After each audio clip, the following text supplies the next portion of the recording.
अस्सलाम वालेकुम। हिजर के आंसू पार्ट 38 में आप सबका वेलकम है। नोवेल रीड करने से पहले मेरे चैनल को सब्सक्राइब कर दें और बेल आइकन के बटन को प्रेस कर दें ताकि हर आने वाली वीडियो का नोटिफिकेशन आपको मिलता रहे। था ज़ोरदार आवाज़ पे प्रीज़े की मामा से बातों में मशगूल जाविया ने मुड़ के देखा जहाँ उनकी बेगम साहिबा फटी फटी निगाहों से फ़र्श को देखे जा रही थी। फिर उसकी निगाहें अपने कपड़ों की तरफ गईं तो उसका दिल किया वो धाड़े मार मार के रोए। आप लोगों को नहीं बना के दे रही मैं कोई हैदराबादी शाही टुकड़े। आप लोगों का दूध बहुत बुरा है। मेरे सारे कपड़े गंदे कर दिए। वो ऊंची आवाज़ में रोहानसी होती उल्टा चोर को तुवाल की मिसाल बनी खड़ी थी जबकि उसकी माँ का पारा हाई हो चुका था। प्रीज़े, मैं तुम्हारा क्या करूं? कब आएगी अकल तुम्हें? मैं तो तुम्हारे ससुराल वालों पे तरस ही खा सकती हूँ। हाथों में जान नहीं है अपने और इल्ज़ाम दूर पे जाओ बीबी। बाज आए हम तुम्हारे बनाए गए शाही टुकड़ों से। वो उसकी चीज़ें गिराने वाली आदतों से नाक तक बेजार थी, तभी बोलती चली गई। अम्मा खातून, आप मेरी बेइज्जती करने की कोशिश कर रही हैं। उसने एक नज़र किचन के दरवाज़ों पे खड़ी भाभियों पे डालते आंख दबाते अम्मा को टकरा लगाया। शहजादी साहिबा, मैं बेइज्जती करने की कोशिश नहीं कर रही बल्कि मैं बेइज्जती कर रही हूँ तुम्हारी। महसूस कर लो तो मेहरबानी होगी। वो भी आखिर उसी की माँ थी। ऐसा जवाब दिया कि सारी सूरत हाल देखते जावियार के होंठों पे भी हंसी छूट गई। छोड़ो प्रीज़े, जाओ शाबाश कपड़े चेंज करो। स्मेल आ रही है तुमसे दूध की। भाभी उसके करीब आती बोली तो वो अम्मा को घूरती अपने कमरे की सिम चल दी। ये अम्मा तो आजकल मुझे अपनी सास लग रही हैं कसम से। चेंज करके आते हुए वो अपने अपने लंबे बालों को ऊंचा सा मेसी जोड़ा बनाते हुए शानदार ख्याल पेश कर रही थी। ब्लैक लाइनिंग के लॉन्ग लॉन्ग लेनिन की सिंपल कलर और कफ्स लगी शॉर्ट और खुले से प्लाजो के साथ वो स्याह दुपट्टे पीछे की तरफ से गले में लटकाए हुए थे जबकि कानों और हाथों में अपनी ज्वेलरी पहने किचन के दरवाजे पे खड़ी थी जबकि लाउंज में धीमी सी आवाज़ पे बजता स्ट्रियो से जाहिर कर रहा था कि उसकी बहन जाग चुकी थी कि इस घर में उसके बाद वही म्यूज़िक की शदाई थी। आपका बेटा किधर है स्वीट लेडी? उसे जल्दी से लेके आएँ कि इस घर में वही मुझसे प्यार करता बस। वो ख़त्मी राय देती हुए बोली। जब किसी ने अपने बाजू उसके गले में हमायल किए तो वो चौंकी और मुड़ के देखा तो उसका भाई मुस्कुरा रहा था। मैं भी तुमसे इतना ही प्यार करता हूँ जितना तुम्हारा भतीजा, उसने शरारत से कहा तो वो हंसती हुई उसके कंधे से लग गई। एक प्यार का नगमा है, मौजों की रवानी है, ज़िंदगी और कुछ भी नहीं, तेरी मेरी कहानी है। वो जो उसके कपड़े चेंज करने के बाद अपने इम्पोर्टेंट कॉल सुनने के लिए ड्राइंग रूम की तरफ गया था, वहाँ से आते ही उसके कदम गुनगुनाती निस्वानी आवाज़ पे टटके उसके आगे बढ़ के देखा तो वो अपने भाई के कंधों पे बाजू जमाए किचन से थोड़ा सा हट के खड़ी होले होले झूलती गुनगुना रही थी और अम्मी शायद वॉशरूम थी तभी वो स्ट्रियो पे बजते म्यूज़िक का साथ दे रही थी। कुछ पाकर खोना है, कुछ खो के पाना है। जीवन का मतलब तो आना और जाना है। 2 पल के जीवन से एक उम्र चुरानी है। ज़िंदगी और कुछ भी नहीं, तेरी मेरी कहानी है। वो खिलखिलाती हुई गुनगुना रही थी और ये मानने से दरेज ना था कि उसकी आवाज़ बेहद दिलकश थी। तभी उसकी भाभी ने उसे अपना बच्चा पकड़ाया जिसे वो चटाचट प्यार करते हुए अपने भाई के जुड़े हाथों पे बिठाए हुए दूसरे हाथ से उसके हाथ पकड़े उसे झुलाने लगी। तो धाड़ है नदियाँ की, मैं तेरा किनारा हूँ, तू मेरा सहारा है, मैं तेरा सहारा हूँ। आँखों में समुंदर है, आशाओं को पानी है। ज़िंदगी और कुछ भी नहीं, तेरी मेरी कहानी है।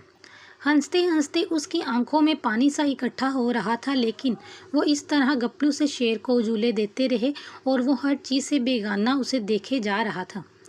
तूफान को आना है, आग के चले जाना है, बादल है कुछ पल का, छा कर ढल जाना है, परछाइयाँ रह जाती निशानी है।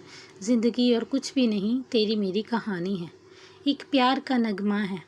वो दोनों ज़ोर ज़ोर से इसे झुलाने लगे तो भाभी की ममता फ़ौरन जागी। हाय ज़ालिमों, मेरे बच्चे को गिराना है क्या? देखो उसका चेहरा। वो रोहांसी हुई तो वो शेर बचती शरारत से बोली। हाय, बाबू बेटे के लिए इतना प्यार, उसके पापा के लिए इतना प्यार क्यों नहीं? उसकी आंखें शरारत से चमक रही थी। तब ही अम्मी भी आ गई। बेटा जी, खुद माँ बनोगी ना, तब पता चलेगा कि मुन्ने के अब्बा का प्यार पीछे रह जाता। वो उसे देखती शरारत से बोली तो उसकी रंगत पल भर में मुतग़य्यर होती हुई, जबकि उनकी बात सुन के उसकी आंखें हसीन मंजर से झिलमिलाने लगी। जबकि बच्चों की झुरमुट में बैठी एक हसीन लड़की की याद ने लम्हे भर में ही दिल पे दस्तक दी, और तब न जाने क्यों उसका दिल किया कि उसकी भाभी की ज़बान सच हो जाए और वो इस लिज़्ज़त से आशना हो जाए, वो भी इसके वजूद के हिस्से को महसूस करे। लेकिन वो इसके ख़यालात जानने से कासिर थे, जिसने बामुश्किल तासुरात काबू किए और जल्दी से शेरों को सीने से लगाए। वापस मुड़ी तो डाइनिंग रूम के दरवाजे से टेक लगाए ज़ावियर पे निगाह गई। वो फ़ौरन निगाह चुराती लाउंज में बैठ गई, जबकि वो भी आहिस्ता से चलता उसके भाई से मिलता वहीं बैठ गया। भाई, हूर और नूर किधर हैं? उसने अचानक भतीजों का पूछा। सो रही होंगी शायद, उसने अंदाजे से कहा। चलें फिर, आज मेरा शेर कंपनी देगा है ना? उसने उसे गुदगुदाते कहा तो वो खिलखिला उठा। वैसे यार, उसकी इतनी हिम्मत है जो तुम्हारी शक्ल बर्दाश्त कर लेता है। उसकी बहन ने टरका लगाया तो उसने खामखा नज़रों से उसे घूरा, लेकिन कहा कुछ नहीं। शायद ज़ावियर का लिहाज कर गई। मेरा शेर मुझसे बहुत प्यार करता है, उसने अपनी टांगों पे खड़ा किया, क्योंकि मैं उसकी बहुत स्वीट पुप्पो हूँ। चॉकलेटी पुप्पो, स्मार्ट पुप्पो, प्यारी पुप्पो। वो उसके गालों को मुसलसल चूमती बोल रही थी। चुड़ैल पुप्पो, भूतनी पुप्पो, पटर पटर करने वाली पुप्पो। फिर से हांग लगाई गई उससे पहले कि वो जवानी कार्रवाई करती। उसकी भाभी सोई जागी हूर को लिए उसके पास आई तो वो सब कुछ बोलती हूर को दूसरे बाजू के हल्के में लेती बैठ गई।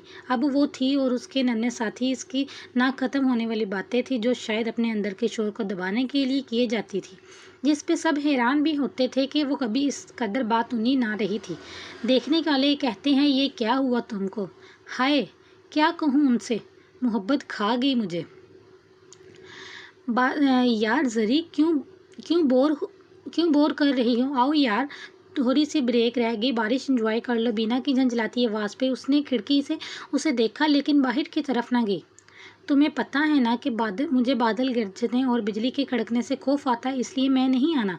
अगरचे अब बादल इस शिद्दत से नहीं गरज रहे, लेकिन आज सुबह सुबह होने वाले टकराव के बाद, उससे होने वाली बहस के बाद उसका मूड इस कदर ख़राब हो चुका था कि वो इस स्टार पे भी बारिश एंजॉय करने स्टाफ रूम से बाहर ना निकली, लेकिन स्लाइडिंग विंडो मुकम्मल खुले उन्हें देख रही थी। यार, ये क्या बात हुई? अब इतनी भी कमज़ोर ना बनो, कोई नहीं बादल गरज रहे अब, सीमा ने नाराज़गी से कहा। ना यार, बहुत कमज़ोर दिल है मेरा, ऐसी चीज़ें बर्दाश्त नहीं पाएंगी, उसने लहजे में शरारत समोते कहा। मोहतरमा, अपने दिल को मजबूत कर लीजिए, वगरना मेरी मूज़ और शिद्दतें कैसे बर्दाश्त करेंगी?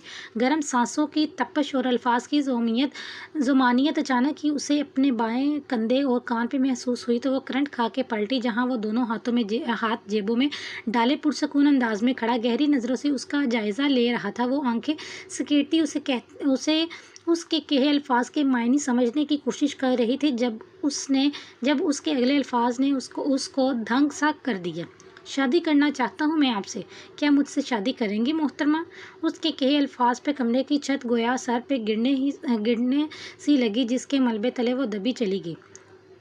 वो हनूज सख्त खड़ी उसके लबों से निकले अल्फाज के जहर में डूबी थी, लेकिन जो ही उसके अल्फाज उसकी समझ में आए, गैज़ो गुस्से की शदीद लहर ने उसे अपनी लपेट में ले लिया। तब ही स्टाफ रूम थप्पड़ की ज़ोरदार आवाज़ से गूंज उठा। चटाख! थप्पड़ की शिद्दत और गूंज इतनी ज़ोर थी कि खिड़की की सामने खड़ी उसकी दोस्तों तक गई, जो कि हक्का बक्का खड़ी स्टाफ रूम में खड़े नफूस को देख रही थी। क्या फजूल और बेहुदा बकवास कर रहे हैं आप? वो जो उसकी सुबह की ही लंतरानियों पे तपी हुई थी, उसके अभी के अल्फाज ने उसके तन बदन में आग से लगा दी। वो ये सोच भी नहीं सकती थी कि ये शख्स उसके शादीशुदा होने का सुन के भी इसे यूं शादी का प्रपोजल देगा। गैज़ो गज़ब की शिद्दत में उसे अंदाज़ा ही नहीं था कि वो क्या कर बैठी, लेकिन उसकी इस हरकत पे सामने खड़े शख्स का रंग जिल्लत और गुस्से से सुर्ख पड़ चुका था, जबकि जबड़े यूँ तने हुए थे, माथे की रगें दुखने लगी थी। आपको शर्म नहीं आई मुझसे ऐसी बात करते हुए? आप ऐसी बात कर भी कैसे सकते हैं मुझसे? वो सोच के गुस्से से पागल होती जा रही थी कि इस शख्स ने ऐसे अल्फाज क्या सोच कर कहे। क्या इसे अंदाज़ा न था कि उसके सामने खड़ी लड़की किसी की इमानत थी? वो मज़ीद कुछ बोलने ही लगी थी जब चिंगाड़ती हुई निस्वानी आवाज़ पे वो चौंकी। Miss zari, are you mad? वो उसके सामने आती बिछड़ती हुई बोली तो उसकी फ्रेंड्स भी अंदर की सूरत हाल की संगीनी देखते हुए स्टाफ रूम की तरफ गई। जबकि मैडम की बात पे उसने मुड़ के अपनी माँ को घूरते हुए जाने का इशारा किया।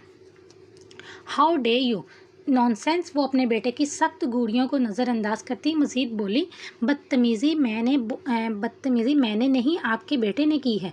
उन्हें किसने हक दिया कि वो मुझे यूं पब्लिक बिल्डिंग में खड़े होकर प्रपोजल पेश करते रहें?